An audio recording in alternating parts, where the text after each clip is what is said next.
2021년 6월 11일 금요일에 하나님 앞에 드리도록 하겠습니다. 우리 찬송 다 같이 부르겠습니다.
기도하겠습니다.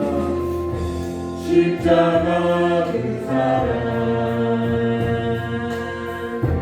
멀리 떠나서 무너진 나의 삶 속에 비춰진 주의 돌같은 내 마음 어루만진 삶 다시 일으켜 세우신 주를 사랑합니다. 주 나를 구하시고 날 붙드신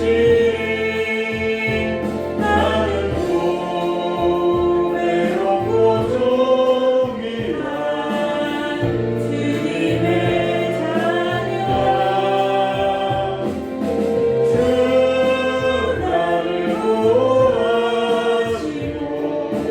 날 붙드신 나는 고배롭고 종일한 주의 자녀. 오늘 이 예배 가운데요, 우리가 옥토가 되게 해달라고 우리의 묵은 땅이, 우리의 마음이 단단하게 묵어있는 이 땅이 갈아엎어지게 해달라고. 그래야 씨를 심든 뭔가 자라지 않겠어요? 농부가 되신 하나님께서 우리의 그 마음이 갈아엎어질 때 뭔가를 심고 농사를 짓지 않겠냐는 거죠. 오늘 우리의 마음이 다시 새롭게 해달라고 기도하도록 하겠습니다. 좋으신 하나님 아버지, 우리의 참된 농부가 되어주시고 하나님께서 우리의 삶 가운데 우리의 삶을 갈아엎어주심으로 말미암아 이제는 하나님께서 우리의 신령 가운데 우리의 삶 가운데 어떠한 것을 심든지 하나님의 것이 나타나고 드러나는 삶이 될 수 있도록 주여 역사해 주시옵고 오늘 이때까지도 갈아엎어지지 않는 우리의 그 심령들이 새롭게 변화를 받아 아버지께서 기뻐하시는 뜻이 무엇인지 아버지께서 원하시는 것이 무엇인지 아버지께서 우리를 향한 그 삶의 목적이 무엇인지 분명히 알아 하나님께서 원하시는 열매를 맺는 아버지가 옥주가 될 수 있도록 주님께서 이 시간에 역사해 주시옵고 우리가 주의 말씀의 복음을 들을 때 아버지 우리의 심령이 변화되고 우리가 다시 한번 하나님의 그 말씀대로 살아가는 삶의 의미로서 결단되었고 나아가는 심령들이 될 수 있도록 복된 심령들이 될 수 있도록 주님께서 새롭게 하여 주시옵고 우리가 다시 이 예배의 자리가 그냥 예배로서 끝이 나는 것이 아니라 아버지 앞에 드려지는 예배까지 나아갈 수 있는 삶의 예배까지 드려질 수 있도록 주님께서 복을 허락하여 주시길 간절히 원하오며 예수님의 이름으로 축복하며 기도드리옵나이다.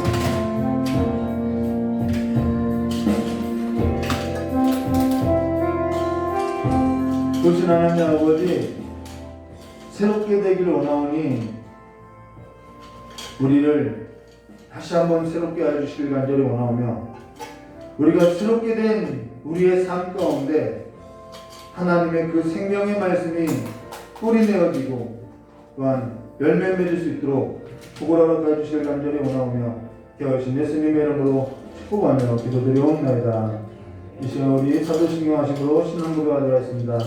전능하사 천지를 만드신 하나님 아버지를 내가 믿사오며 그 외아들 우리 주 예수 그리스도를 믿사오니 이는 성령으로 잉태하사 동정녀 마리아에서 나시고 근비어 빌라도에게 고난을 받으사 십자가에 못 박혀 주시고 장사한 지 사흘 만에 죽은 자 가운데서 다시 살아나시며 하늘에 오르사 전능하신 하나님 우편한 자 있다가 저리로서 산자와 중자의 심판하러 오시리라.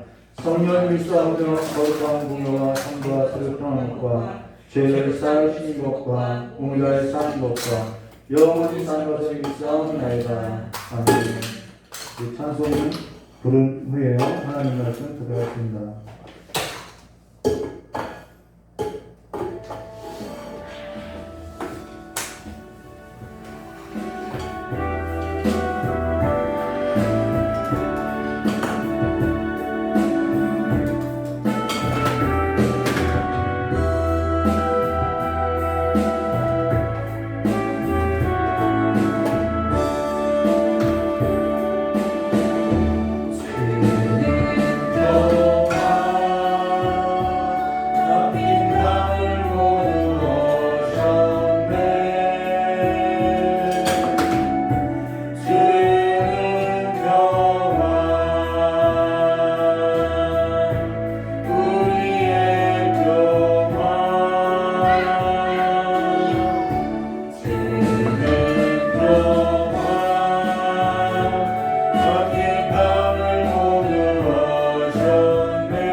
히브리서 6장 1절에서부터 8절까지만 보도하겠습니다.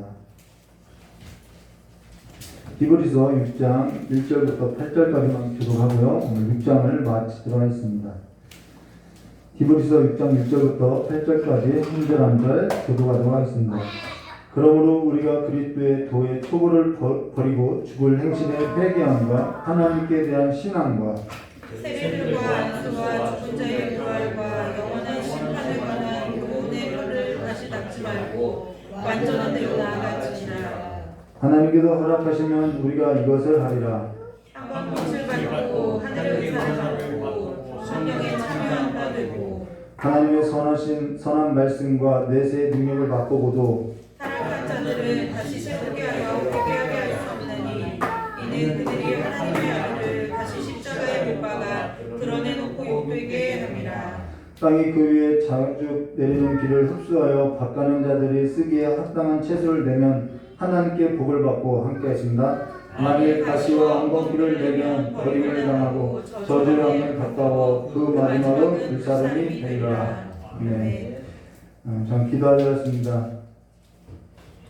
조신 하나님 아버지, 우리의 삶에 있어서 완전한 대로 나갈 수 있도록 붙들어 주시고 인도하여 주시고 열매 없는 자들이 아니라 하나님께서 가꾸시는 옥토로서 열매가 풍성한 하나님께 복을 받은 옥토로서 살아갈 수 있도록 복을 내려주시길 간절히 원하오며 기도하신 예수님의 이름으로 축복하며 기도드리옵나이다. 오늘 히브리서 6장 1절과 20절의 말씀으로 옥토라는 제목으로 우리 함께 기도하겠습니다.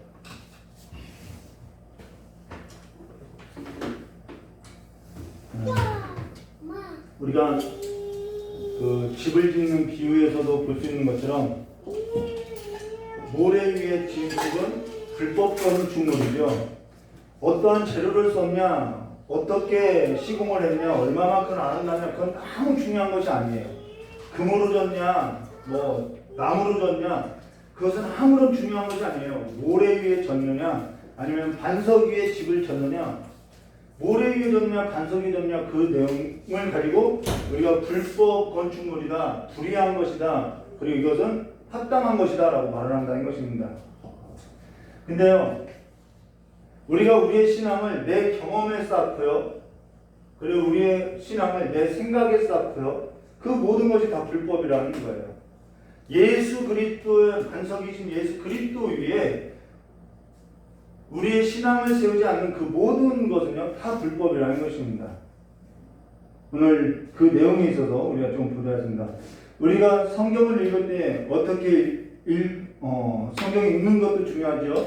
성경 읽지 않고서는 알 수 없으니까요.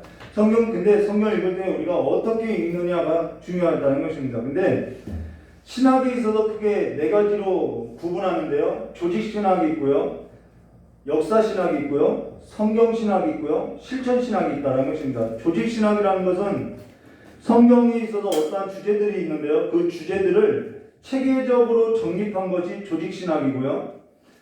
가령 하나님은 어떠한 분인가, 성경은 무슨 책인가, 예수 그리스도는 어떠한 분인가, 성령은 누구인가, 이러한 주제를 가지고 체계적으로 이 성경이 말하고 있는 내용을 정립해 놓은 것이 조직신학이고요. 역사신학이라는 것은 이스라엘의 역사, 이 성경도 이스라엘의 역사를 다루고 있죠. 그 이스라엘의 역사 또는 교회적으로 그 교회 역사나 아니면은 교리가 정립되어지는 그 중세 교회사의 역사나 아니면 신구약 중간사, 그다음 한국교회사 이런 걸 다룬다는 것입니다. 그리고 성경신학이라는 것은 무엇이 성경신학이냐면요, 이 성경 자체를 연구하는 것으로서 성경의 저자가 누구인지, 성경이 쓰여진 배경이 언제인지, 이 글을 쓴 독자하고 그 저자의 관계는 어떠한지 연구하는 것이 성경신학이고요. 실천신학이라는 것은 뭐냐면은 예배가 뭔지, 전도가 뭔지, 헌금이 뭔지, 그다음 봉사가 뭔지, 직분이 뭔지, 교회 성장이 뭔지, 성교가 뭔지, 또 신방이 뭔지, 이런 것을 성경에 나와 있는 것을 가지고 성경적으로 이렇게 풀어주는 것이 바로 실천신학이라는 것이죠. 근데 지금 이 말을 꺼낸 이유가 뭐냐면은 히브리서 6장 1절부터 20절을 구원론의 관점으로 신학으로서 보면은요 해석이 안 된다라는 거예요. 이 글은 히브리 저자가 히브리 그리스도인들에게 목양적 관점에서 구원이 무엇인지에 관한 이 구원에 관해서 말한 것이 아니라 목양적인 관점에서 구원을 설명하고 있다라는 거예요. 다시 설명할게요. 히브리서 6장 1절부터 20절은 구원론의 관점에서 신학적 해석을 하면 오류가 난다는 것입니다. 목양적 관점에서 히브리 저자가 그때 당시 히브리 그리스도인들에게 무엇을 말하고자 하는지 그 의도를 갖고 설명해야 한다는 거죠. 해석해야 한다는 것입니다. 그러면요, 이 히브리서 6장 1절과 20절은요, 기독교에 있어서 아직도 풀어내지 못하는 문제가 있는 것이었어요.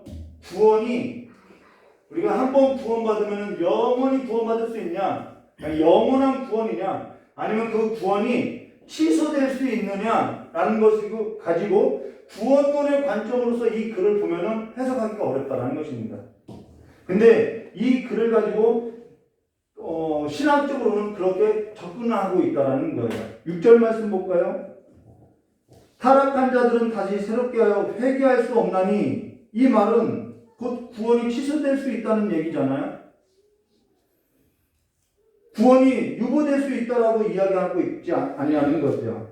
우리가 이것에 있어서 그러면은 이것이 정말 구원이 취소된다는 말이고 구원이 유보될 수 있다는 얘기인지 무엇을 관해서 이야기하는 건지 우리가 좀 보도록 하겠습니다.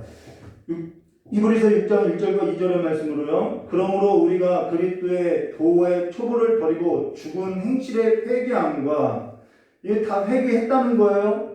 하나님께 대한 신앙과 세례들과 안수와 죽은 자의 부활과 영원한 심판에 관한 교훈, 이건 다 성경이 말하고 있는 교훈이고 교리라는 것입니다.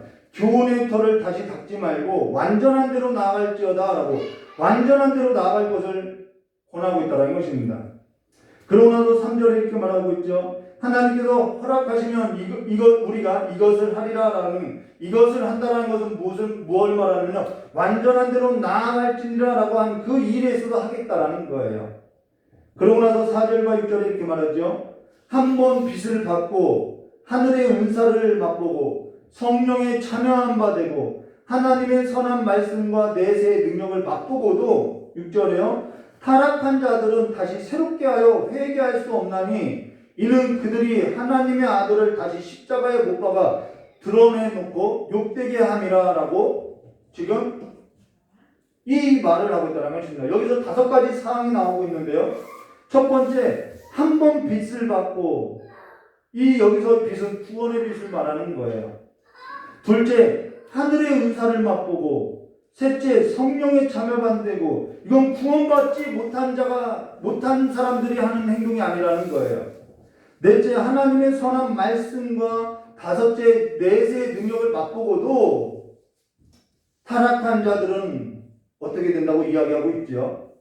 이 부분 때문에 아르미니안주의자들이 구원받아도 취소될 수 있다, 또는 구원받았어도 그 구원이 그 사람에게 유보될 수 있다라고 이야기한다는 것이죠. 여기서요, 우리가 한 게 이제 생각을 하나씩 5가지 사항에 있어서 우리가 생각해 볼 것이 뭐냐면요, 이 5가지 사항을 언급하는데 이 5가지 사항이 뭔지 좁은 의미로서 해석하면 안 된다는 거예요. 가령 여기서 한 번 빚을 받고라고 한 그것을, 빚은 요한일서 1장 5절에 우리가 그에게 듣고 너에게 전하는 소식은 이것이니 곧 하나님을 비치시라. 이 빚은 하나님을 말해요. 틀린 설교는 아닌데 그에게는 어둠이 조금도 없으시다라는 것이다 라는 이 성경 구절을 가지고 하나님을 비치시니까 이 히브리서 1장 한 번 빛을 받고라는 그 빛이 하나님이다 라고 이렇게 해석하는 것이 틀린 해석이라고 말할 수는 없지만은 좁은 의미로서 그렇게 해석하고 있는 내용이 아니라는 거예요. 지금 히브리 저자가 지금 히브리 그리스도인들에게 말하고자 하는 의도가 있다는 것입니다. 그래서 성경 전체의 이해 속에서 이것을 해석해야 하는데요. 히브리 저자도 하나님이 어둠도 조금도 없고 하나님이 빛이라는 사실을 안다라는 거예요. 근데 지금 그가 이 5가지 사항을 언급하는 것은 그것을 말하려고 하는 것이 아니라 구약적 성경 배경을 갖고 지금 설교를 하고 있는 내용이라는 것입니다. 그럼 여기서 한번 빛을 받고라는 것은 무엇을 말하냐면요, 하나님께서 이스라엘 백성을 애굽에서 구원하실 때 그들의 삶에서 빛을 비춰줬던 것, 구원의 빛을 비춰주시고 그들을 인도한 전 구원의 사역을 이렇게 표현한다라는 거예요. 하나님의 역사임을 표현하고 있다는 것이죠. 그러고 나서 하늘의 은사를 맛보고라는 것은 지금 이것이 하나님께서 이스라엘 백성들을 지금 이 히브리 그리스도인들에게 지금 설교하는 거죠. 하나님께서 이스라엘 백성들에게 한번 빛을 받고라는 것은 너 이스라엘 백성 그 민족을 하나님은 애굽에서 건져주셨다, 구원의 빛을 비춰줬다, 이 얘기라는 거예요. 그 구원 사역에 있어서 지금 설명하고 있는 것으로서 하늘의 은사를 맛보고라는 것은 하나님께서 이스라엘 백성을 애굽에서 건지고 광야로 나갈 때 하늘에서 무엇을 줬다라는 거예요? 만나를 맛보겠다, 이 말이라는 거예요. 그래서 하늘의 은사를 맛보고라는 것은 하나님께서 이스라엘 백성을 애굽에서 구원하고 광야길로 가는데 하나님께서 아무것도 준 것이 아니라 그들을 또한 하나님의 은사를 맛보겠다, 그것을 지금 상기시키고 했다는 것이죠. 그리고 성령에 참여한 바 되고라는 것은 광야에서 70명의 장로가 성령이 임하고 그들이 하나님과의 교통함이 있었고 그들이 예언한 사건을 성령에 참여한 바 되고라고 이렇게 표현하고 있다는 것입니다. 자, 그러면요, 하나님께서 이스라엘에게 행하신 전 삶에 있어서 그 역사적인 구원의 과정을 지금 이렇게 설명하고 있다는 것이죠. 그러면은 우리가 이 사실에 있어서 그러면 이들은 구원에 있어서 구원받지 못한 자가 아니라 이미 구원을 받은 자임을 말해주고 있다는 것입니다. 분명히 이들은 한번 빛을 받고 하늘의 은사를 맛보고 성령에 참여한 바 되었다. 그것은 애굽에서 이미 너희들이 구원을 경험했고 하나님께서 너희들을 구원한, 너희들은 분명한 구원을 받은 자이다, 이 말을 하고 있다는 것이죠. 또요, 하나님의 선한 말씀이라는 것은 이들에게 하나님께서 율법이라는 것을 광야에서 시내산에서 주었고요, 또한 그들에게도 계속적으로 하나님께서 약속하셨고요, 하나님께서 약속하신 그 말씀대로, 선한 말씀대로 이들을 가나안 땅으로 인도했던 것으로서 이들은 하나님의 그 선한 말씀을 다 경험한 자들이라는 것이죠. 하나님께서 무엇하라고 하나님이 백성이 아닌 자들을 붙들어 주겠냐는 거예요. 내세의 능력을 맛보고도라는 것은 하나님의 약속이 이루어진 것에 관하여서 하나님의 능력도 이들은 맛보았던 것으로서 하나님께서는 가나안의 아모리 사람의 두 왕 시온과 옥에게 행한 그 일을, 그들을 진멸시킨 것을 이들은 경험하고 보았고 다 들었다라는 거예요. 그래서 지금 너희들이 하나님께서 약속하신 약속의 땅 안에 들어와서 살고 있다라는 거예요. 근데 문제는 그러고 나서가 문제죠. 6절에 타락한 자들은 다시 새롭게 하여 회개할 수 없나니 라고 하면서 마치 구원이 취소된 것처럼 이렇게 구원받은 자가 구원이 취소되고 구원이 유보될 수 있는 것처럼 말을 하더라는 것이죠. 그래서 이 본문 때문에 일부 목회자나 일부 신학자나 일부 성경 교사들이 구원이 취소될 수 있다라고 가르친다라는 것입니다. 근데 구원은요, 취소되거나 유보될 수 없다라는 것이 우리 개혁주의 신앙이라는 거예요.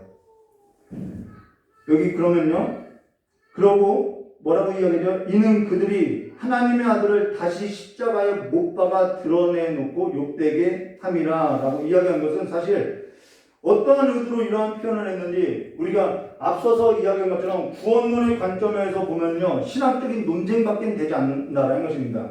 그래서 히브리 저자가 당시 히브리 그리스도인들 독자에게 목양적인 관점에서 지금 설교의 형식으로 작성한 서신이라는 것을 우리가 생각하고 이 글을 보면요, 한 번 받은 구원이 취소될 수 있다, 아니면 한 번 받은 구원이 취소되지 않는다라는 관점에서 본질을 흐리고자 이 글을 쓴 것이 아니라 극단적인 표현의 방식으로 표현한 거라는 거예요. 무슨 말이냐면요, 전에 저희 아버지가 내 남매에게 심부름을 시킨 적이 있는데 첫째한테 시켰어요. 근데 첫째가 싫다고 했어요. 그랬더니 둘째에게도 시켰어요. 근데 둘째도 싫다고 했어요.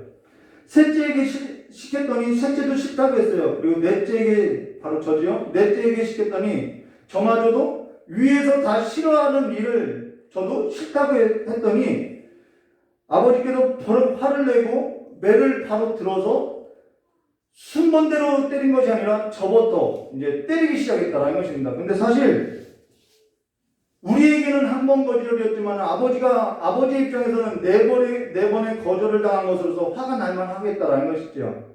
근데 첫째부터 때린 것이 아니라 화가 난 상태에서 넷째부터 때려서 저만 맞고 끝났다라는 거예요. 근데 그때 얼마나 화가 나셨는지 효자손으로 때렸는데 지금도 흉이 지지 않고 있는데요.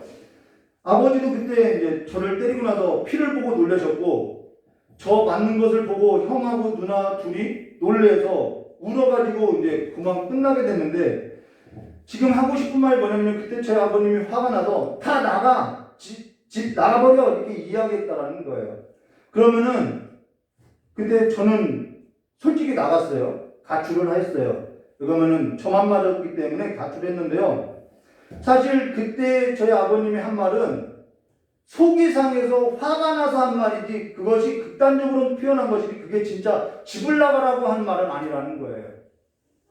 지금 이 표현은 극단적인 표현의 방식으로 이들이 계속해서 로마의 핍박으로 인해서 자꾸 하나님을 집중하지 않고 예수 그리스도를 붙들지 않고 계속해서 세속으로 나가고 계속해서 다시 유대교로 돌아가기 때문에 극단적인 표현의 방식으로 그리스도를 떠날 경우 너희들이 구원받지 못한다라고 이렇게 표현했다라는 것이죠. 이건 극단적인 표현 방식이라는 거예요. 그렇다고 해서 저하고 저희 아버지의 관계가 깨졌나요? 깨지지 않았다라는 것입니다.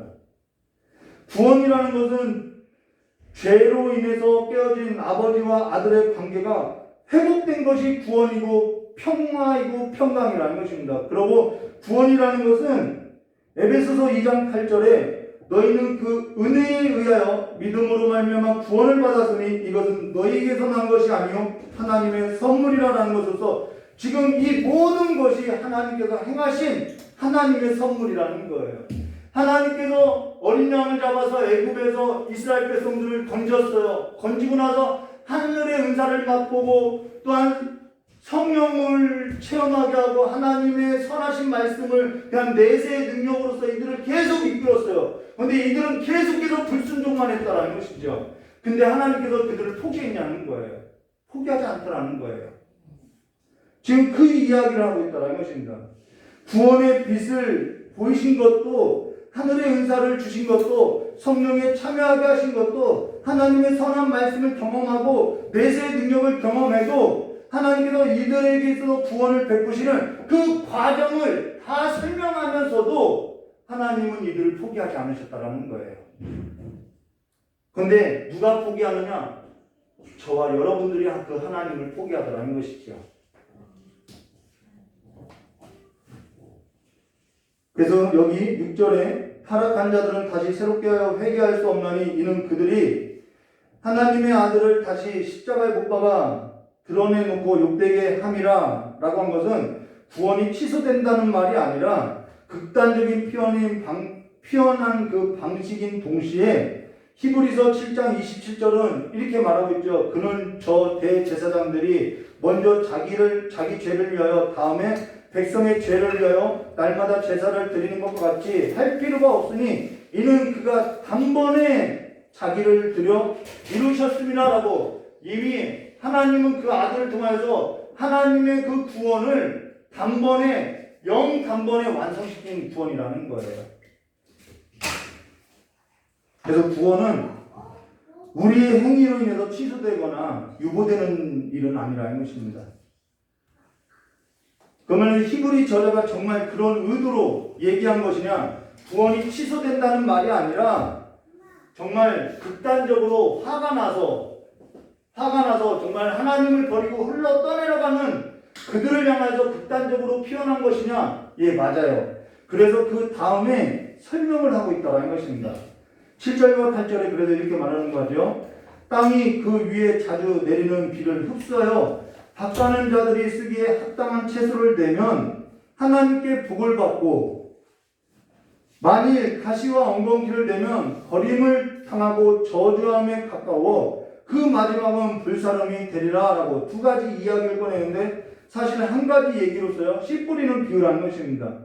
이 씨 뿌리는 비유는요, 사사기서 55장 6절과 13절하고 시편 126편 5절과 6절에 나오는 성경 구절로요, 눈물로 씨 뿌리는 눈물을 흘리며 씨를 뿌리는 자는 기쁨으로 거두리라. 울며 씨를 뿌리러 나가는 자는 반드시 기쁨으로 그 곡식단을 가지고 돌아오리라 라는 이 구약적 성경 배경으로 이야기하는 거라는 거예요. 근데요, 예수님께서도 이 씨 뿌리는 비유를 마태복음 13장 1절과 23절에서도 언급했는데요, 사실 씨 뿌리는 비유가 아니라 밭에 관한 비유라는 것입니다. 근데 우리가 씨 뿌리는 비유로 알고 있죠. 이 밭에 관한 비유인데요, 어떤 사람이 씨를 뿌리는데 길가에 뿌리고 돌짝밭에 뿌리고 가시밭에 뿌리냐는 거예요. 그러는 농부는 없다라는 거예요. 이것은 이들의 농법이 우리하고 다른 것으로서요, 이들의 농법은 뭐냐면 씨를 먼저 뿌린다라는 거예요. 그러면은 그 씨가 때로는 길가에 떨어지는 것도 있고 돌짝의 위에 떨어지는 것도 있고 가시밭에 있는 곳에 떨어지는 경우도 있다라는 거예요. 그런데 숙련된 농부가 씨를 뿌리면요, 정말 골고루 잘 뿌려진다는 것입니다. 근데 길가이든 돌짝밭이든 가시밭이든 이 세 가지 밭은 열매가 없다라는 거예요. 그리고 뭐만요? 옥토만이 열매가 있다라고 말을 하고 있다는 것이죠. 오직 옥토만이 열매가 있다는 것입니다. 씨라는 것은 하나님의 말씀이고요, 농부는 하나님이신데, 그리고 말씀대로는 말씀을 전하는 자들을 농부로 비유하는데요. 근데 밭 자체가 열매를 나게 할 수 있느냐?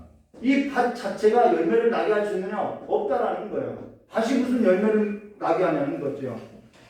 그렇기 때문에 밭 자체가 열매를 나게 하는 것이 아니라 농부가 씨를 뿌리고 밭을 갈아엎고 물을 주고 햇볕도 주고 밭을 어떻게 하는 거야? 돌보기 때문에 열매가 맺을 수 있다는 거예요. 그러면 저와 여러분이 삶에서도 열매가 있으면은 우리의 삶에는 하나님께서 우리를 뭐한 거예요? 밭을 갈아엎으시는 삶이 있다는 거예요. 하나님의 일하심의 삶이 있다는 것이죠. 그러기 때문에 고린도전서 3장 7절에 그런즉 심은 자나 물 주는 이는 아무것도 아니로되 오직 자라나게 하시는 이는 하나님뿐이시라라고 말했다는 것입니다. 지금 저와 여러분이 하나님께 은혜를 받은 자이기에 씨를 받았고 하나님께서 복을 주신 까닭에 씨가 자라나고 열매를 맺게 되는 것으로서 저와 여러분이 지금 옥토라는 거예요. 그 열매를 통해서 우리가 옥토구나라는 것을 확인받고 있다는 것입니다. 호세아서 10장 12절로 너희가 자기를 위하여 공의를 심고 인애를 거두라. 너희 묵은 땅을 기경하라. 지금은 곧 여호와를 찾을 때니 마침내 여호와께서 오사 공의를 비처럼 너희에게 내리시라라는 것으로서 열매 맺는 일로 인해서 옥토로서 기경된 이 묵은 땅을 기경된 땅인 줄을 알겠다라는 것이죠. 우리가 알고 있듯이 농부가 갈아엎고 돌본 땅에는 열매가 당연히 되어있다는 거예요. 근데 농부가 갈아엎고 돌본 땅이 아닌 그 땅에 가시와 엉겅퀴가 가득하게 날 수밖에 없다는 것을 말해주겠다는 것이죠. 농부가 열매를 거두어서 곡간에 들이고요, 그리고 농부가 열매를 거두어서 불사르는 법이 없다는 것이죠. 무엇만 불사르냐면 가시와 엉겅퀴만 불사른다는 것입니다.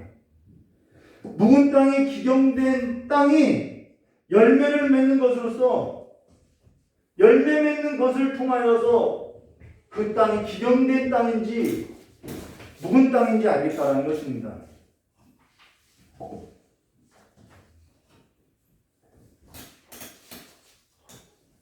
그러고 나서요, 한 신뢰를 들지요. 무엇이 그러면 옥토냐? 이것에 관한 실제적인 신뢰가 뭐냐면요, 9절과 12절이라는 것입니다. 사랑하는 자들아, 우리가 이같이 말하나 너희에게는 이보다 더 좋은 것 곧 구원에 속한 것이 있음을 확신하노라. 구원에 속한 것이 있음을 확신한대요. 10절에요. 하나님은 불의하지 아니하사 너희 행위와 그 이름을 위하여 나타낸 사랑으로, 여기서 나타낸 사랑으로라는 것은 십자가의 사랑을 말하는 거예요. 하나님께서 그 아들을 내어주신 사랑을 말하는 거예요. 나타낸 사랑으로 이미 성도를 섬긴 것과 이제도 섬기는 것을 잊어버리지 아니하시라라는 것으로서 나타난 그 사랑으로 섬기고 지금도 섬기는 일에 있어서 잊어버리지 아니하시고 일하시고 있다라는 거예요. 그러고 나서 11절에 이렇게 말하죠. 우리가 간절히 원하는 것은 너희 각 사람이 동일한 부지런으로 나타내요. 뭐요? 옥토는 이 삶이 있어야 하는 거죠. 끝까지 소망의 풍성함에 이르러 라는 것으로서 간절히 원하는 것이 뭐냐? 각 사람이 동일한 부지런을 나타내 끝까지 소망의 풍성함에 이르러라는 것에서 여기서 소망의 풍성함이 뭐냐? 우리에게 유일한 소망이 되신 예수 그리스도를 아는 지식으로서 그를 아는 의의 말씀을 경험한 삶을 말한다는 것입니다. 이게 열매라는 거예요. 예수께서 하나님께서 농부로서 우리에게 예수를 심었으면은 그 예수가 우리의 삶이 삶이 갈아엎어진 삶이라면은 예수의 삶이 나타난다는 거예요. 지금도 그 일을 하시고 있다는 것이죠. 그래서 우리가 간절히 원하는 것은 너희 각 사람이 동일한 부지런한 마음을 나타내 끝까지 소망의 풍성함에 이르러라는 것으로서 이 소망의 풍성함은 예수 그리스도를 말하고 그 예수 그리스도를 아는 지식으로 의의 말씀을 경험하여 하나님을 알아가는 삶을 말한다는 것입니다. 사실 목회자의 유일한 소망이 뭐냐면요, 목회자가 가장 바라는 것이 뭐냐면요, 바로 이 소망에 있다라는 거예요. 각 사람이 동일한 부지런함으로 나타내 끝까지 소망의 풍성함에 이르는 것에 있다라는 것이죠. 지금 히브리 저자도 지금 히브리인 그 독자들에게도 하고 싶은 말이 뭐냐면은 끝까지 소망의 풍성함을 잡으라 이 말을 하고 싶었다는 것입니다. 완전한 대로 나가라 이 말을 하고 싶었다는 거예요. 그렇기 때문에 극단적인 표현의 방식으로 쓰는 것으로서요, 완전하게 나가기 위함이라고 이야기하고 있다는 것입니다. 구원이 취소된다라는 말로서 하는 것이 아니라 간절히 원하는 것이 뭐냐면 그 소망의 풍성함을 끝까지 붙들고 있으라라는 말을 하고자 극단적인 표현을 했다는 거예요. 그래서 12절에 이렇게 말하죠. 게으르지 아니하고 믿음과 오래 참으로 말미암아 약속들을 기업으로 받은 자들을 본받는 자가 되게 하려는 것이라 라고 말하고 있는 것입니다. 무엇을 받게 하기 위함이냐면은 하나님의 약속의 기업들을 받기 위함이라는 거예요. 여기 믿음과 오래 참음으로 말미암아 약속들을 기업으로 받은 자들을 본받는 자 되게 하려 함이라라고 했는데, 여기서 믿음과 오래 참음으로 말미암아 약속들의 기업으로 받은 자가 누구냐? 아브라함이라고 지금 이야기하는 거예요. 아브라함. 어이없죠. 아브라함이 지금 이 히브리 저자는 아브라함을 가지고 믿음과 오래 참음으로 이 아브라함이 하나님의 약속을 받았다라고 지금 이야기하고 있다라는 거예요. 그런데 무슨 아브라함이 무슨 믿음과 오래 참음으로 하나님의 약속을 받았냐는 거예요. 오히려 하나님께서 아브라함을 택하여 주시고 아브라함이 넘어지면, 아브라함이가 구렁텅이에 빠지면, 아브라함이가 또 토한 곳에 또 넘어지면 또 일으켜줘서 하나님께서 오래 참으셔서 하나님의 약속을 갖다 주셨다는 것이죠.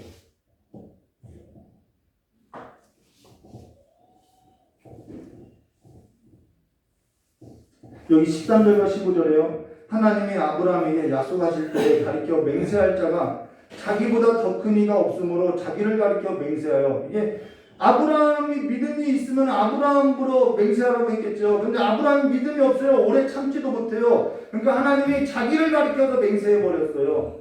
내가 반드시 너에게 복을 주고 복을 줘서 너를 번성하게 하고 번성하게 하리라 하셨더니 그가 이같이 오래 참아 약속을 받았다라고. 근데 하나님이 아이고 아브라함 수고했다라고 인정해 주더라는 것이죠. 아브라함이 잘한 것이 없어요. 그러면서 일부 목회자들은 아브라함이 하나님의 약속을 믿고 순종했다라고 설교를 하는데 사실 틀린 말은 아니죠. 아브라함도. 근데 엄격하게 말하면은 아브라함이 기다린 것이 아니라 하나님께서 하신 일이라는 것입니다. 하나님이 아브라함을 설득하시고 넘어지면 일으켜주시고 맹세할 자가 없어서 맹세할 자가 자기보다 더 큰 이가 없으므로 자기를 가리켜 맹세하여서 아브라함에게 복을 주시고 오래 참고 기다려왔다는 것입니다. 근데 설교라는 것은 두 가지죠. 어느 입장에서 설교하겠냐는 거예요. 하나님의 입장에서 선포를 할 것이냐 아니면은 아브라함이 믿음이 좋았으니까 여러분도 아브라함처럼 믿음으로서 사세요라고 이 사람의 편에 서서 설교할 것이냐 이 두 가지 입장이라는 것입니다. 그런데 지금 히브리 저자는 독자들을 격려하기 위해서 지금 아브라함이 하나님의 약속을 받고 믿음과 오래 참음으로 믿고 순종했다라고 표현을 하고 있다는 것이죠. 근데도 그러한 아브라함을 보고도 잘했다고 잘 기다려줬다고 칭찬하시고 복을 주시고 약속을 이루어 주시는 분이 하나님이시더라는 것입니다. 그러니까 정말 이 히브리 저자가 하고 싶은 말은 뭐냐면 그 하나님을 붙들으라는 말을 하고 싶었다라는 거예요. 그래서 16절과 17절에 이렇게 말하고 있죠. 사람들은 자기보다 더 큰 자를 가리켜 맹세하나니 맹세는 그들을 다투는 모든 일의 최후 확정이니라. 하나님은 약속을 기업으로 받는 자들에게 그 뜻을 변하지 아니함을 충분히 나타내시려고 그 일을 맹세로 보증하셨나니라는 것으로서 누가 보증하냐면은 하나님이 스스로 하나님께서 보증해 주셨다라는 거예요. 하나님이 그 아들을 걸고 보증해 주시고 성령을 보내주셔서 보증했다라는 얘기를 이렇게 표현하고 있다는 것이죠. 그로 인해서 로마서 8장 31절로 그런즉 이 일에 대하여 우리가 무슨 말을 하리오 만일 하나님이 우리를 위하시면 누가 우리를 대적하리오라고 하나님이 우리를 향한 그 사랑이 정말 무조건이더라는 거예요. 그러니까 성경은요 하나님의 은혜 아니면 설명할 길이 없더라는 것이죠. 이렇게 불순종한 아브라함도 이렇게 정말 뜨뜻미지근한 아브라함도 하나님께서 복을 주시더라는 거예요. 그래서 18절에 이렇게 말씀하고 있죠. 이는 하나님이 거짓말하실 수 없는 이 두 가지 변하지 못할 사실로 말미암아 앞에 있는 소망을 얻으려고 피난처를 찾는 우리에게 큰 안위를 받게 하려 하심이라라고. 여기 큰 안위라는 것은요 영 단번에 이룬 그 완성된 구원을 말한다라는 것입니다. 우리의 가장 큰 안위는 죽어서도 안위가 될 수 있는 것은 영 단번에 이루어진 하나님의 구원이라는 거예요. 취소되지도 않고 유보되지도 않고 하나님께서 끌고 가신다라는 것이죠. 그러면 하나님께서 어찌해서 우리를 그렇게 끌고 가시느냐? 하나님의 기업에 있어서 왜 하나님은 포기하지 않고 우리를 붙들고 자신을 걸고 맹세하면서 보증을 하면서 우리를 왜 그렇게 복 주시기를 원하시느냐? 딱 한 가지예요. 하나님께서 하나님의 아들을 걸었다라는 것입니다. 하나님이 자기 아들을 걸고 맹세하셨고 하나님이 자기 아들을 걸고 맹세하고 성령으로서 인쳐주시고 보증하셨고 그래서 하나님께서 자기 이름을 걸고 시작한 일로서 하나님은 중간에 포기할 수 없고 완성하겠다라는 거예요. 그렇기 때문에 한 번 구원받은 자는 그 구원이 취소될 수 없는 것은 유일하신 하나님의 아들을 걸고 맹세했기 때문이라는 것입니다. 우리가 잘해서가 아니라는 것이죠. 아브라함에게 그 자손, 바로 약속의 자손을 걸고 맹세했기 때문에 아브라함에게 그 복을 주셨다는 것이죠. 우리가 하나님께 복을 받은 자로 하나님께서 우리에게 복을 허락하시고 반드시 완성할 것을 이렇게 말하고 있다는 것입니다. 근데도 우리가 그 하나님을 믿지 못하고 불순종하고 하나님을 매달리지 않고 붙잡지 않고 살아간다면은 어떻게 하겠냐고 지금 이야기하고 있는 거예요. 그러면서 19절과 20절에 이렇게 말씀하죠. 우리가 이 소망을 가지고 있는 것은 영혼의 닻을 탑 같아서 튼튼하고 견고하여 휘장 안으로 들어가나니 그리로 앞서 가신 예수께서 멜기세덱의 반차를 따라 영원한 대제사장이 되어 우리를 위하여 들어가셨느니라 라고 주께서 자기 육체를 찢어서 영원한 살 길을 열어두신 그 양의 문으로 들어가서 영원토록 끝까지 붙들고 살라라고 말하고 있다는 것입니다. 그러기에 옥토라는 것은요, 예수가 심겨진 삶으로서 가장 예수로서 살아갈 수밖에 없는 삶으로서 하나님께서 우리의 삶을 기경하셨고, 그래서 이제는 예수로서 살아가는 삶으로서, 예수밖에 없는 삶으로서 모든 삶의 그 모든 기초를 예수 위에 두고 예수를 나타내는 삶으로서 우리가 묵은 땅에 기경된 옥토가 되었음을 말해준다는 것입니다. 그는 우리의 평강의 왕으로서 막혔던 담을 자기 육체로 하시고 아버지와 아들과의 그 아버지와 단절되었던 우리를 아들 안에서 하나 되게 하셨고, 그러면서 이제는 더 이상 율법의 행위가 아니라 율법의 행위로 의롭다함을 인정받는 삶이 아니라 의무로서 행하는 것이 아니라 율법 외에 하나님께로부터 나타난 한 의를 따라서 행하고자 하고 하나님의 은혜로 행하고자 하고 하나님의 은혜로 나타난 사랑 가운데 행하고자 그 예수를 붙들고 살아간다는 것입니다. 성경은 처음부터 끝까지 예수밖에는 없어요. 저와 여러분의 삶이 처음부터 예수로 시작된 그 삶은 예수로밖에 끝날 수 없다라는 것입니다. 예수가 알파요 오메가라는 거예요. 네? 예수가 알파고 오메가라는 거예요. 하나님께서 예수로 시작한 삶을 예수로 마치기를 원한다라는 거예요. 그러하기 때문에 예수 안에서 평강을 누리고 예수와 함께 평강의 삶을 살아가며, 그러하기 때문에 세상에 관심이 없어지고, 그러하기 때문에 극단적인 표현을 써가면서도 예수 아니면 살아갈 수 없다고, 예수 아니면 구원받을 수 없다고 말할 수 있다는 것이죠. 그러하기 때문에 하나님의 은혜에 의하여 믿음으로 말미암아 구원을 받았으니 이것은 너희에게서 난 것이 아니요 하나님의 선물이라고 하며, 그 하나님의 선물에 있어서 우리가 하나님께로부터 복을 받은 자로 오직 사랑으로서 하나님께서 나타난 사랑으로 행하는 자가 되었음을 말해줬다는 것입니다. 넘어지지요. 개가 토한 곳에 또 구르기도 하지요.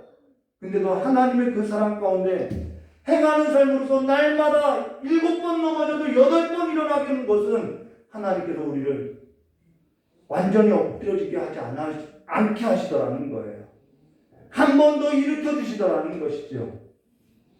이는 내가 잘나서가 아니라, 내가 하나님을 붙드는 것이 아니라 하나님께서 나를 붙들고 우리를 붙들어 주신 까닭에 나를 붙드신 그 하나님을 붙들고자 나가는 삶이 되었다는 것입니다. 지금 이들은 로마로부터 박해를 받고 있어요. 동족으로부터 미움을 받고 있어요. 모든 가상과 모든 재산과 모든 자녀들을 다 빼앗기고 살아가요. 그러니까 살고 위해서 예수를 버리겠다는 것이죠. 근데 로마서 8장 31절과 39절에 뭐라고 이야기하냐면은, 그런즉 이 일에 대하여 우리가 무슨 말을 하리요? 만일 하나님이 우리를 무조건 위하시면 누가 우리를 대적하리요? 자기 아들을 아끼지 아니하시고 우리를 모든 사람을 위하여 내주시니가 어찌 그 아들과 함께 모든 것을 우리에게 주시지 아니하겠느냐? 누가 능히 하나님께서 택하신 자들을 고발하리요? 의롭다 하신 이는 하나님이시니 누가 정죄하리요? 죽으실 뿐 아니라 다시 살아나신 이는 그리스도 예수시니 그는 하나님 우편에 가신 자요 우리를 위하여 간구하시는 자니라. 누가 우리를 그리스도의 사랑에서 끊으리요? 환난이나 공고나 기근이나 적신이나 위험이나 간이냐? 기록된 바 우리가 종일 주를 위하여 죽임을 당하게 되고 도살당할 양같이 여김을 받았나이다 함과 같으니라. 그러나 이 모든 일에 우리를 사랑하시는 이로 말미암아 우리가 넉넉히 이기느니라. 내가 확신하노니 사망이나 생명이나 천사들이나 권세자들이나 현재 일이나 장래 일이나 능력이나 높음이나 기쁨이나 다른 어떠한 피조물이라도 우리를 우리 주 예수 그리스도의 안에 있는 하나님의 사랑에서 끊을 수 없느니라 라고 말했다는 것입니다. 그런데 우리가 하나님보다 다른 것을 좋아해서 이 사랑을 끊어내고 있다는 거예요. 내 마음이 기경되지 않아서 끊어내고 있다는 것이죠. 이러한 표현은 목회자들이, 설교자들의 극단적인 표현이라는 거예요. 하나님께서 하나님의 그 큰 하심 가운데 이제는 하나님께서 나타내 보여주신 그 사랑 가운데 거하여서 살아가시기를 주님의 이름으로 축원합니다. 하나님의 은혜를요 가볍게 여기지 마세요. 하나님은요 만물이 여기시는 분이 아니라는 거예요. 전에 이런 방송이 있었어요. 그것이 알고 싶다 해서 방송됐는데 멀쩡한 사람을 정신병원에가 이 돈 때문에 정신병원에다가 막 이게 며느리도 가두고 시어머니를 가두는 사건이 있었어요. 그래서 이 국가에서 법을 바꿨어요. 이 정신질환에 관한 법을 바꿨다라는 것이죠. 그래서 이제는 법이 바뀌어서 본인의 동의가 없으면은 정신병원에 절대 넣을 수가 없다라고 되어 있다라는 것입니다. 법을 바꿔서요. 근데 이제는 조현병에 걸린 이번에 아들이 아버지를 죽인 사건이 있죠. 조현병에 걸린 아들이 아버지가 병원에다 넣어놓으면은 약 먹을 때는 멀쩡한데 이 본인의 그 동의가 없으면은 병원에서 가둬둘 수가 없으니까 계속해서 풀어줄 수밖에 없더라는 거예요. 그래서 이 아들이 병원에 있지 않고 집에 나와서 약도 먹지 않고 그러다 보니까 다시 병이 걸려서 이 아버지를 죽였다라는 거예요. 지금 무슨 말을 하려고 하냐면요. 지금 이때 당시의 법은 정말 정신병에 있어서 조현병 뭐 그런 병에 있어서 고치고자 법을 만들었는데 그 법이 악용되니까 다시 본인의 동의가 있어야 한다는 것으로서 법을 바꿨다라는 거예요. 근데 법을 바꿨더니 이제는 본인들이 병원에 치료받기 싫다고 활보하고 다니더라는 것이죠. 선으로 만들어진 법이요 악용될 수 있다라는 거예요. 치료 목적이 악용으로서 범죄로 이어질 수 있다라는 거예요. 하나님의 은혜도 얼마든지 악용될 수 있고요. 하나님의 은혜를 악용한다는 것은 묵은 땅을 기경하지 아니하고 살아가는 삶을 말한다는 것이죠. 하나님께서 붙드시는 삶에 있어서 하나님을 붙들지 아니하고 살아가는 삶으로 가시와 엉겅퀴로 살아가는 삶이 있더라는 거예요. 지금 하나님께서 붙들어 주실 때 하나님 앞에 나와서 하나님을 붙드는 삶으로서 복된 삶이 되시기를, 그래서 끝까지 이 소망의 풍성함을 붙들고 하나님의 평강을 누리시기를 주님의 이름으로 축원합니다. 그 삶이 오프가 된 삶이라는 것입니다. 우리 다 같이 기도하도록 하겠습니다. 조신 하나님 아버지, 이제는 예수 그리스도를 우리의 삶 가운데, 우리의 가슴 가운데 심어주셨사오니 이제는 묵은 땅으로서 살아가는 것이 아니라 하나님께서 우리를 붙들어 주시고 우리를 갈아엎을 때 우리가 갈아엎어져서 예수로서 살아가는 삶으로서 날마다 그 소망의 끈을 붙들고 날마다 주와 함께 살아가는 삶이 될 수 있도록 주여 역사해 주시길 간절히 원하오며 기어하신 예수님의 이름으로 축복하며 기도드리옵나이다.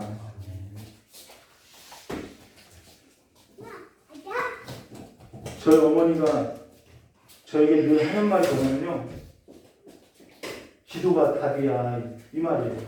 근데 오늘 한 집사님을 이렇게 다시 삶의 자리로 보내면서 그런 말을 했어요.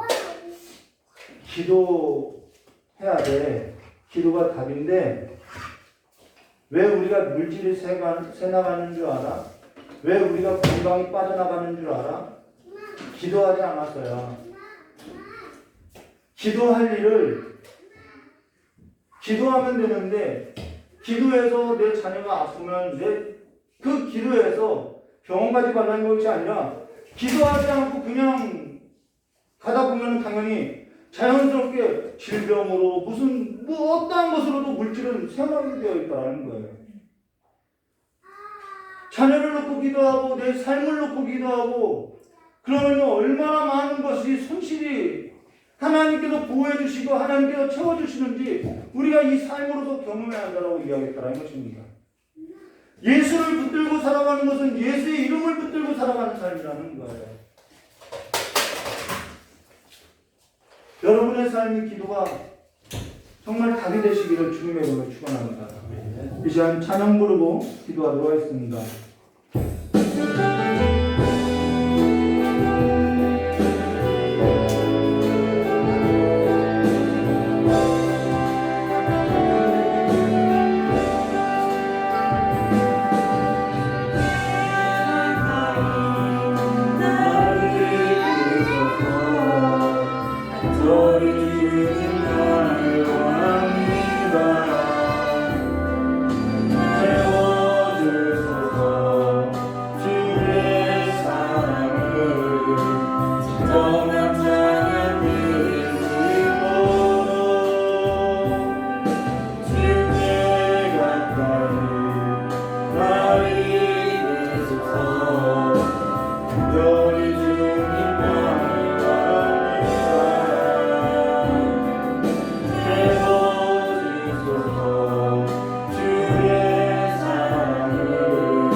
다시 한 번으로 기도하도록 하겠습니다.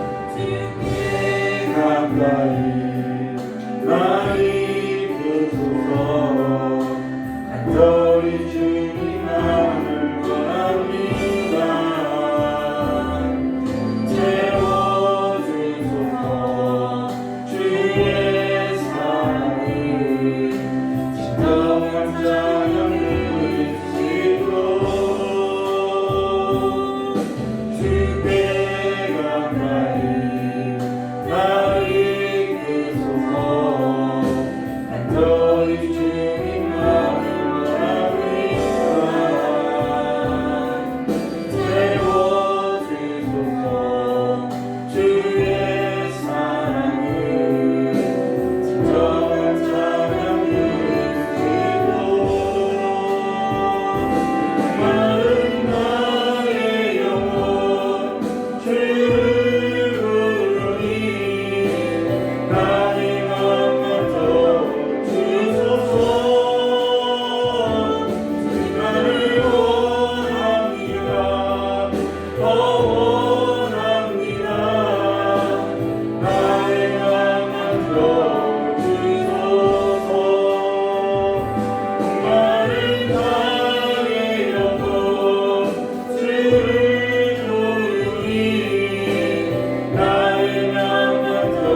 되는데 제 어머니가 백내장이 왔대요.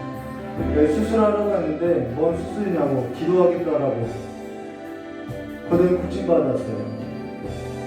그런데 저희 어머니가 기도했더니 병원비도 안 나가지, 차비도 안 나가지, 그리고 기도했더니 하나님이 공급해 주시지, 쌀 주시지. 전에는 여러분에게 그런 말을 했어요.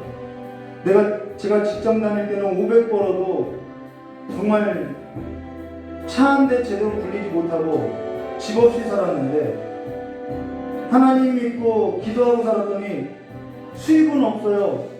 근데 배는 불지 않고요. 더 풍성히 먹고 살고요. 매일 그 생선에 이게 정말 이 쌀이 떨어지지 않고 살아가고 있어요. 여러분, 하나님께서 우리의 삶을 얼마나 풍성하게 북돋우는지 우리가 봐야 한다는 것이에요. 그래서 더 하나님을 붙들고 더 예수의 이름을 붙들고 더 날마다 예수의 심장으로서 새롭게 변화를 받고요. 그렇기 때문에 이것이 있느냐 없느냐가 아니라 내 마음이 옥토로서요 날마다 주의 그 풍성한 소망 가운데 열매가 있고요. 여러분, 예수를 붙들고 살아가시기를, 끝까지 예수를 붙들고 살아가시기를. 이런 것이 지금 극단적으로 표현했는데요, 밭의 비유를 보세요. 예수가 심겨졌어요. 복음이 심겨졌어요. 근데 듣기 싫다고 새들이 와서 그 복음을 먹어가니까, 마귀가 와서 그 마음에 뿌려진 복음을 먹어가니까 열매가 없지요. 마음이 다 돌짝 같은 마음에 뿌려지니까 복음이 없지요. 열매가 없지요. 예수로 살아가는 삶이 없지요. 돈이 없어서 그런다, 재물이 없어서 그런다, 날마다 가시와 엉겅퀴의 그 삶으로서 내 마음이 뒤집혀지지 않으니까 맨날 열매가 없지요. 우리가 진짜 좋은 옥도로서 예수로 한번 살아가 보라는 거예요. 예수 붙들고 살아가 보라는 거예요. 왜 그 삶이 열매가 없느냐는 거예요. 예수께 붙들리면은 저절로 열매가 맺히는데, 하나님께서 자라게 하시는데, 오늘 예수로 살아가시기를, 우리의 신령을 다시 새롭게 하여서 예수로 살아가시기를 주님의 이름으로 축원합니다. 귀를 닫지 마세요. 마음을 닫지 마세요. 예수를 살아가시기를 주님의 이름을 축원합니다. 같이 기도하도록 하겠습니다. 주신 하나님 아버지, 우리의 이 굴짝과 같은 마음, 가시밭과 같은 마음, 길가와 같은 마음, 그래서 예수가 우리의 심령 가운데 뿌려졌어도, 복음이 들려져도 우리가 그것을 행하지 않고 따르지 않는 삶으로서 마귀에게 뺏기고, 재물이 없다고 뭐 없다고 입술의 고백으로서 뺏기고, 내 마음을 강팍하게 하는 것으로서 내가 기경되지 않는 삶으로서 뺏기고, 그래서 예수로서 하나님을, 의의 말씀을 경험하지 못하고 날마다 내 삶 가운데 하나님이 없는 자와 같이, 마치 버려진 자와 같이, 부모님 취소된 자와 같이 하나님께로 붙들린 삶이 있음에도 불구하고 소망의 끝을 놓고 살아가고 있사오니 주여 우리를 불쌍히 여겨주시옵고, 이 시간에 예수로서, 성령으로서, 이 말씀으로서 우리가 새롭게 변화를 받아서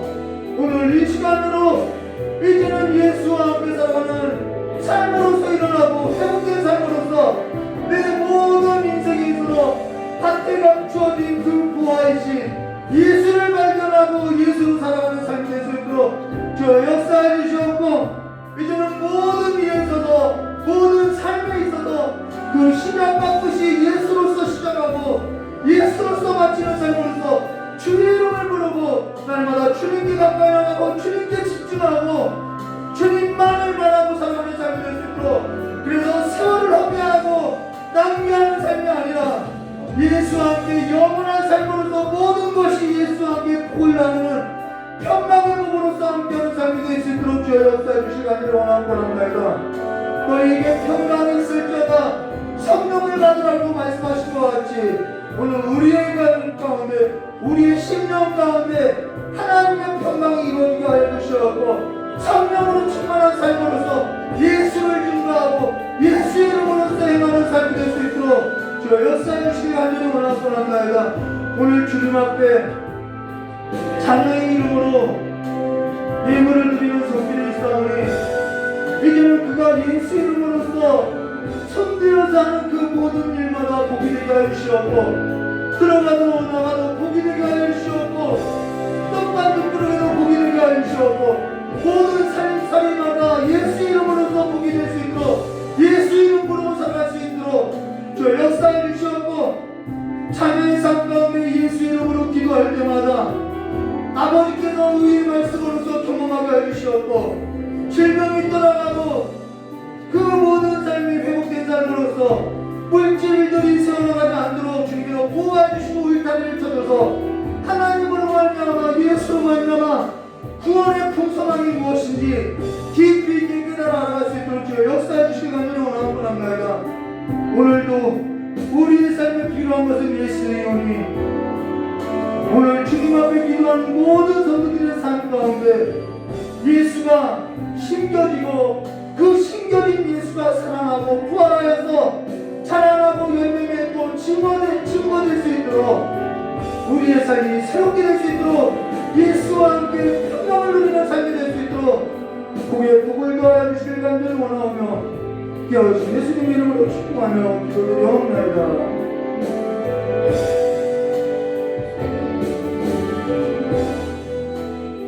조신하는 아버지, 이제는 모든 삶에 있어서 예수로 시작하고 예수와 함께 살아가고 예수로서 맞춰서 주와 함께 살아가는 삶이 될 수 있도록 옥토로서 살아갈 수 있도록 그래서 우리의 삶의 기초가 기반이 터가 이제는 내 경험이나 내 생각이나 내가 쌓아둔 재물에 있지 않고 예수에게 있음을 고백하고 살아가는 믿음의 사람들이 될 수 있도록 그래서 하나님의 나라의 그 풍성함이 우리의 입술로서 열매 맺어주고 삶 가운데 확인받고 살아가는 삶이 될 수 있도록 주 역사해 주시길 간절히 원하오며 깨어주신 예수님의 이름으로 축복하며 기도드리옵나이다.